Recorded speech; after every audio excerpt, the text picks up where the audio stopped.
Halo para pendengar dimanapun kalian berada. Gua baru aja kelar maraton anime Bleach TYBW. Dan satu kata dari gua, Cinema. Bleach TYBW bagusnya bukan main. Saking bagusnya, 366 episode sebelumnya yang udah gua tonton malah terasa busuk kalau dibandingkan dengan TYBW.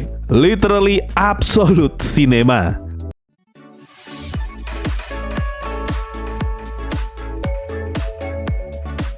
Hal yang ngebuat TYBW jadi terasa istimewa dan bagus banget karena gue baru aja maraton Bleach yang jadul, Bleach yang masih banyak filler omong kosong, Bleach yang pacing ceritanya selalu diulur-ulur, Bleach yang visualnya biasa banget, dan Bleach yang banyak banget sensornya. Semua hal ini menumpuk di dalam kepala gue dan memunculkan stigma kalau Bleach bukanlah anime yang bagus, cuma sekedar judul anime shonen pada umumnya yang biasa-biasa aja. Makanya ketika gue sampai di TYBW, gue kagetnya bukan main. Saking bedanya Bleach yang gue tonton saat ini dengan Bleach yang gue tahu sebelumnya. Kalau saat ini kalian bertanya-tanya, apakah worth it maraton Bleach dari TYBW karena cuma arc ini yang visualnya bagus, atau mending maraton dari awal? Gua berani ngomong dengan sangat percaya diri, mending kalian maraton Bleach dari awal. Dengan catatan, skip semua arc filler omong kosongnya. Kenapa harus dari awal? Karena dengan nonton Bleach dari awal, kalian bakal bisa mengapresiasi peningkatan yang super drastis di arc TYBW ini. Kasusnya sama persis kayak anime Uma Musume yang awalnya biasa-biasa aja, tapi masuk di Cinderella Grey tiba-tiba jadi absolute cinema. Kalau kalian nonton Bleach langsung dari TYBW, gue yakin kalian bakal merasa biasa-biasa aja. Soalnya di tahun 2025 ini, sudah ada banyak banget anime baru yang scene actionnya tidak main-main. Sudah ada Jujutsu Kaisen, sudah ada Chainsaw Man, sudah ada Frieren, sudah ada To Be Hero X, sudah ada Boku no Hero Academia Season 6, sudah ada Kimetsu no Yaiba, dan tentu saja One Punch Man tidak perlu dihitung. Dengan banyaknya anime baru yang punya visual gila-gilaan, visual Bleach di arc TYBW tentu bukanlah hal yang baru bagi kalian yang memilih langsung lompat ke arc ini. Tapi, kalau kalian dulu pernah nonton Bleach di TV dan masih ingat seperti apa visual Bleach pada saat itu, atau kalian memilih untuk maraton Bleach dari awal, arc TYBW sudah seperti katarsis bagi kalian yang selama ini tersiksa menonton Bleach lama. Dan sama seperti anime Uma Musume, gua sama sekali tidak keberatan kalau anime Bleach lama di remake dan dibuat ulang seperti di TYBW. Dari tadi gue sebut TYBW terus, tapi mungkin kalian yang nonton konten ini nggak tahu apa itu TYBW. Intinya, TYBW adalah singkatan dari judul arc Bleach yang paling baru, yaitu Bleach Thousand Year Blood War. Ini adalah arc paling baru sekaligus arc terakhir dari anime Bleach. Walaupun katanya setelah arc TYBW masih ada arc goib yang namanya Hell Arc atau arc neraka. Tapi karena goib, mari kita abaikan aja.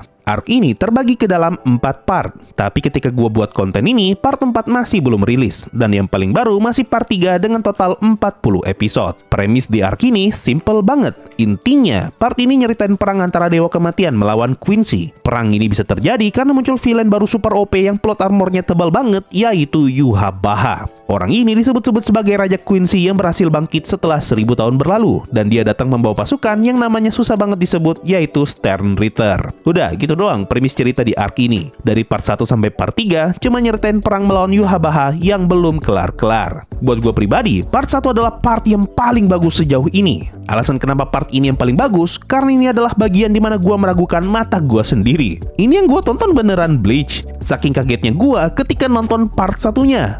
Ada banyak banget momen di part 1 ini yang buat gue sampai melotot ketika lagi nonton. Tapi masuk di part 2, apalagi part 3, mata gue udah mulai terbiasa dengan visual di TYBW. Alhasil, semua euforia yang gue rasakan ketika nonton part 1 sudah berkurang drastis. Sini gue sebutin satu-satu momen yang paling bikin gue kaget di part 1. Salah satu yang bikin gue kaget berkali-kali ketika nonton TYBW adalah ketika gue ngeliat banyak banget karakter lama yang ternyata masih hidup. Gue inget banget sekitar 3 atau 5 episode pertama part 1, isinya tuh cuma gue yang berkali-kali ngomong, lah masih hidup? Gua kaget ngeliat Espada nomor 3 yang masih hidup. Padahal gua kira orang ini udah mati ditebas Aizen. Gua juga kaget ngelihat anak buahnya Espada nomor 3 yang ternyata masih hidup. Padahal mereka sudah ditebas sama kapten utama. Gua juga kaget ngeliat Arrancar yang ngebully Inoue ternyata masih hidup. Gua kaget ngeliat Grimmjow yang juga masih hidup. Dan gua kaget ngelihat sepupu kita semua yang ternyata masih hidup. Selain kaget karena ngeliat banyak orang yang masih hidup, gua lebih kaget lagi ngelihat ada banyak banget karakter yang diperlihatkan mati ataupun mau mati. Baru juga juga episode 1, kita langsung diperlihatkan bawahannya kapten utama yang langsung mati. Kita diperlihatkan Kira yang seakan-akan mati. Kita juga sempat diperlihatkan Byakuya yang seperti mau mati. Dan kita juga diperlihatkan kapten utama yang mati. Dan yang paling disayangkan adalah kematiannya Unohana. Berhubung gue sama sekali nggak ngikutin Bleach, gue bener-bener kaget ngelihat banyak banget karakter yang mati di arc ini. Soalnya gue tidak menyangka ceritanya Bleach bakal jadi se-chaos ini. Padahal di 300 episode sebelumnya, sama sekali tidak ada satupun karakter inti yang mati. Bahkan ketika mereka ngelawan musuh Sope Aizen, tidak ada satupun GOT 13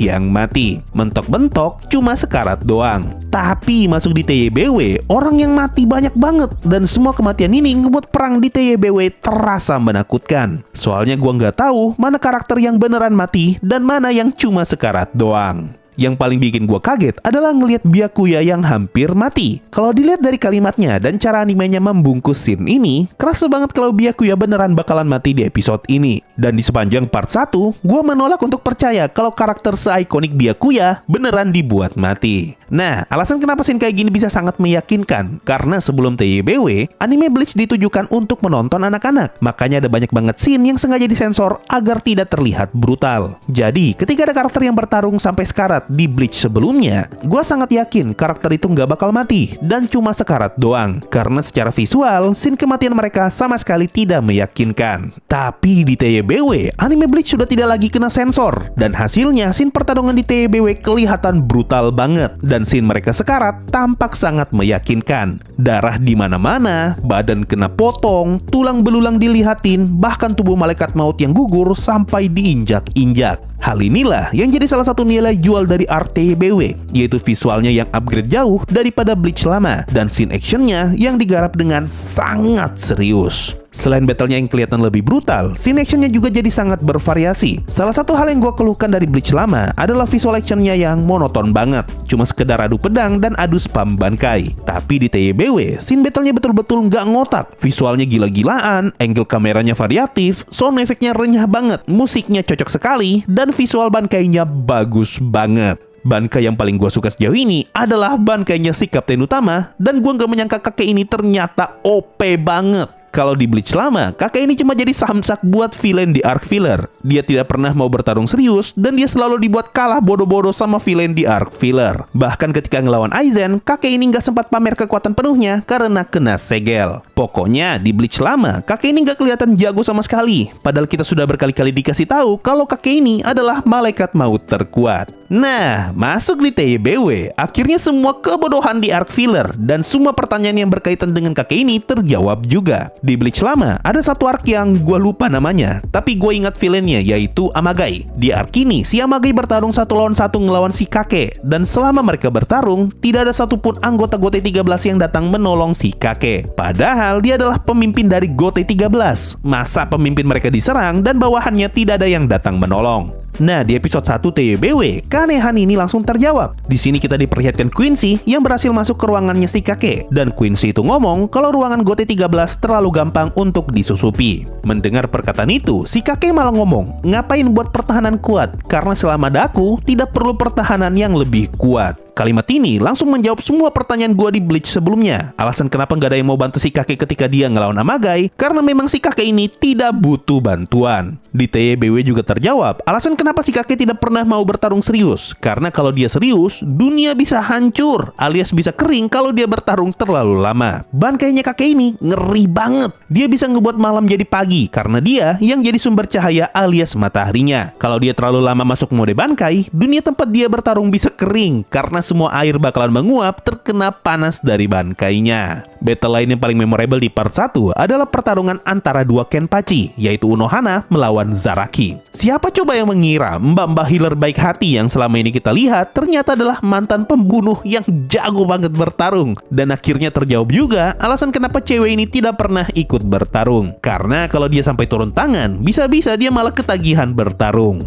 Nah, menurut gua, pertarungan Unohana melawan Zaraki adalah battle yang paling mengerikan sejauh ini. Mereka bertarung di dalam gelap, bertarung sampai nyaris harus mati berkali-kali dan mereka bertarung sampai tulang-tulangnya kelihatan. Ditambah bangkainya Unohana yang kelihatan seperti darah, ngebuat image cewek ini berubah drastis dari ibu-ibu baik hati berubah jadi setan perempuan yang berjalan di lautan darah. Selama gua maraton Bleach, gua baru benar-benar merasa emosional ketika masuk di arc TYBW ini. Gua tidak tega ngelihat Unohana yang harus mati. Gua tidak percaya orang se-OP Gen Ryusai bisa mati, dan gua tidak menyangka ternyata cerita masa lalu orang tuanya Ichigo bisa ngebuat gua baper.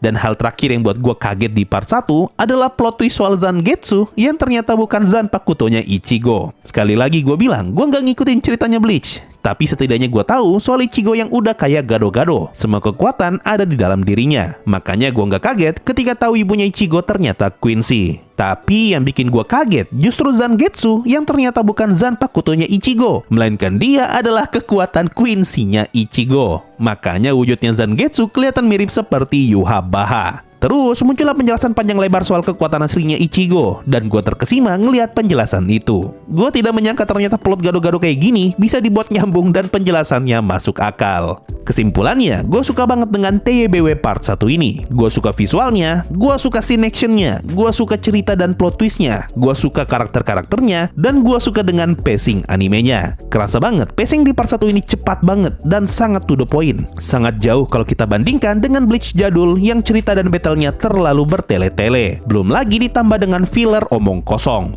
Pacing cepat seperti ini justru jadi angin segar buat gua yang baru aja kelar maraton Bleach jadul. Dan gue suka banget ngelihat Bleach sekarang yang lebih to the point. Satu lagi yang paling kerasa di TYBW adalah penggunaan CGI. Dari episode 1, kita sudah bisa langsung ngelihat wujud para Hollow yang dibuat dengan CGI. Dan ketika si kakek bangkai ngeluarin tulang, itu juga dibuat dengan CGI. Menurut gua, CGI di Bleach sama sekali tidak jelek dan masuk kategori CGI yang bagus. Cuma nanti di part 2 akan ada beberapa scene CGI yang kelihatan banget, yaitu ketika para Shinigami dibangkitkan jadi zombie. Dan hal terakhir yang bagus dari TYBW adalah cara mereka menampilkan title tiap episodenya. Ini adalah salah satu ciri khas anime Bleach yang masih dipertahankan sampai sekarang. Dan bukan cuma sekedar dipertahankan, tapi juga di-upgrade gila-gilaan. Pokoknya, tiap kali gue nonton TYBW dan gue lihat ada title episode yang bagus banget, pasti bakal gue tandain. Contoh title episode 2 yang muncul di tangan Quincy yang putus. Title episode 10 yang muncul dari darah di pedangnya Unohana. Title episode 15 yang muncul di atas meja panjang. Dan yang paling absolut cinema adalah title episode 17 yang muncul ketika si Kapten Anjing lagi digendong. Nah, sudah cukup ngomongin part 1. Sekarang mari kita bahas part 2 dan part 3. Berhubung sebagian besar apa yang pengen gue bahas sudah gue sebutkan semua di part 1,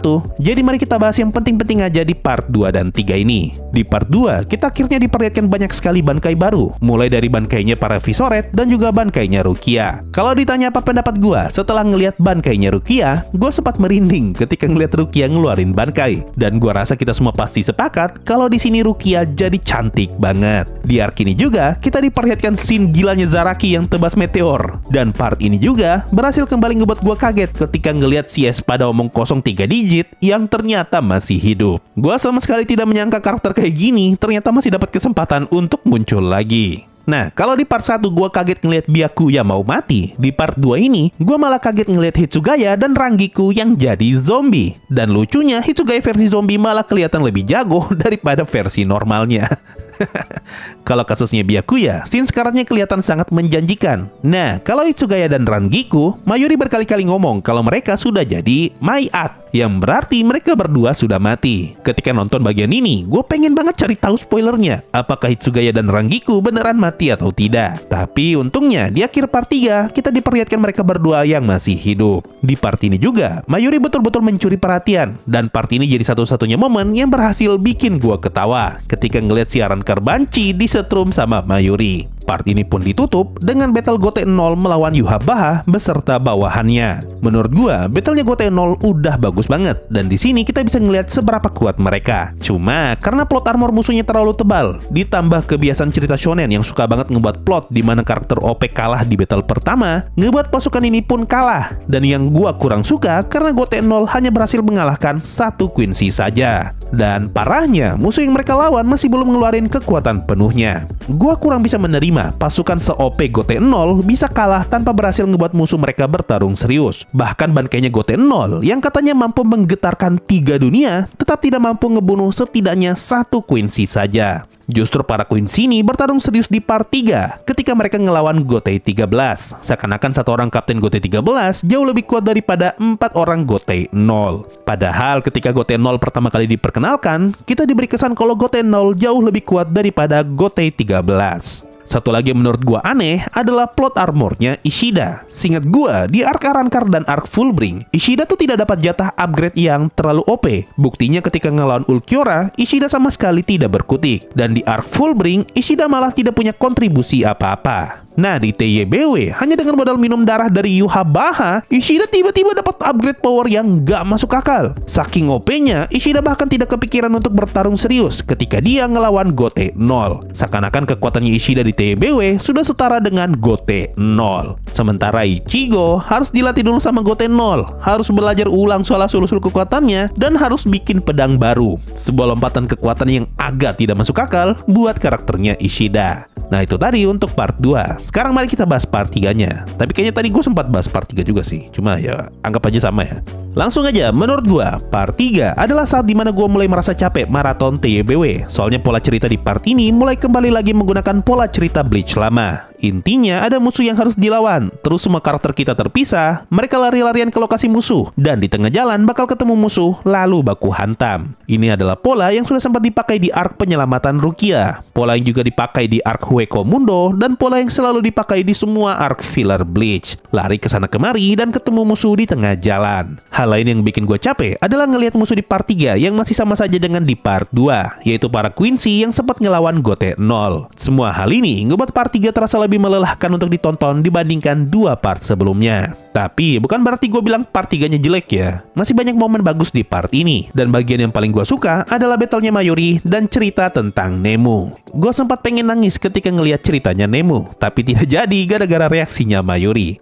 Di part ini juga kita diperlihatkan momen beliau yang aura farming dari kursi gamingnya. Dan di sini ada satu kalimat yang keren banget. Intinya semua orang di sana bingung bagaimana caranya naik ke istana raja. Dan yang mulia Aizen malah ngomong kalau nggak bisa naik ya tinggal jatuhin aja istananya ke bawah. Wah gila bro. Padahal ini orang lagi disegel di kursi gaming, tapi dia pede bisa jatuhin istana raja yang ada di langit cuma modal kekuatannya doang. Di part ini juga gue kaget ngeliat Kira yang ternyata masih hidup setelah dia AFK hampir 3 part. Dan hal terakhir yang paling berkesan di part ini adalah scene penutup part 3 yang dibuat nyambung dengan lagu endingnya. Menurut gua transisinya keren banget. Dan sama seperti di part 2, lagi-lagi gua merasa aneh ngeliat Ishida di part 3 ini. Apa yang Ishida lakukan di sini sama persis seperti apa yang Byakuya lakukan di arc filler Zanpakuto. Pura-pura gabung dengan penjahat karena pengen ngalahin si musuh utama. Dan yang jadi pertanyaan, kenapa Ishida harus repot-repot pura-pura jadi penjahat di saat musuhnya pasti lebih mudah dilawan kalau dia kerjasama dengan Ichigo. Apalagi di awal part 3 terungkap kalau Yhwach punya kekuatan yang namanya Almighty. Simpelnya kekuatan ini ngebuat dia bisa melihat masa depan. Dengan kata lain, rencana pengkhianatan Ishida sudah ketahuan. Dan kalau Ishida punya otak, harusnya dia sadar kalau rencananya sudah pasti gagal. Dan buktinya di ending part 3, Ishida ujung-ujungnya ketahuan. Nah itu tadi pendapat gue setelah maraton TYBW part 1 sampai part 3. Nanti kalau part 4-nya sudah rilis, gue bakal bahas lagi. Soalnya gue penasaran bakal dibuat sebagus apa art terakhir ini. Gimana pendapat kalian soal TYBW? Apakah menurut kalian Bleach di TYBW bagus banget atau biasa aja? Tulis aja di kolom komentar di bawah. Dan sekalian coba tulis apa momen yang paling kalian suka di TYBW sejauh ini. Mungkin itu saja untuk video kali ini. Makasih semua sudah mendengarkan dalam 1 tahun terakhir. Makasih juga buat para penyawer yang udah ngebuat gue maraton Bleach dari awal. Makasih juga buat para member yang sudah selalu setia ngebantu channel ini. Tidak terasa, sudah 1 tahun berlalu sejak gue maraton Bleach. Sebuah pengalaman maraton yang awalnya terasa menyebalkan sekaligus melelahkan. Tapi semua itu terbayar lunas ketika gue sampai di TYBW. Absolute Cinema. Kalau kalian suka konten ini, kalian bisa bantu gue dengan like dan share video ini. Bisa juga dengan gabung membership dan nyawer di Saweria. Terima kasih atas kerjasamanya dalam 1 tahun terakhir. Dan bye-bye.